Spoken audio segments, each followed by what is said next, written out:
सो Gauss, आप लोगों ने सुना होगा कि या फिर पढ़ा होगा पॉलिटी में कि ऐसा लिखा रहता है कि कार्यकाल 65 वर्ष या 6 वर्ष जो भी पहले हो तो पूरा होता है, इतना रहता है।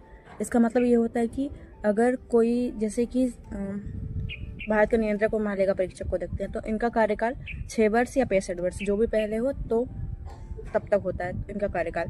तो अगर 65 वर्ष, इसका मतलब क्या हो? इसका मतलब ये है कि अगर 6 साल इनके पूरे हुए कार्यकाल के तो कार्यकाल पूरा हो जाएगा। और अगर इनकी एज मान लो 65 वर्ष है, 62 वर्ष इनकी एज है, जो भी CGI बना है भारत का नियंत्रक और महालेखा परीक्षक जो भी बना है उसकी एज 62 वर्ष है और उसका कार्यकाल मतलब 65 वर्ष में पूरा हो जाएगा। तो 62, 63, 64, 65 3 साल तक ही वो कार्यकाल करेंगे अपने, मतलब वो जिस भी पद पे है उस पद पर सिर्फ 3 साल तक रहेंगे, 6 साल तक नहीं माने जाएंगे, क्योंकि 65 वर्ष उनकी हाई लिमिट है।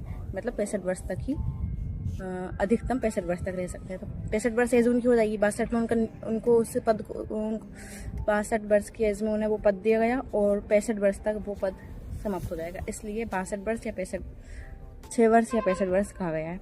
और अगर उनकी मतलब वो उस पद पर 40 वर्ष की उम्र में अगर बने CGI तो 6 साल का पूरा कार्यकाल करेंगे, तो 65 वर्ष तो तब तक नहीं होंगे, तो 6 साल का पूरा हो जाएगा। तो इसमें 3 साल में ही खत्म हो जाएगा और ऐसे 6 साल में, किसमें अगर 62 वर्ष में बनेंगे तो। इसलिए बोला गया है कि 6 वर्ष या 65 वर्ष दोनों में से कोई एक। ठीक है, समझ में आया?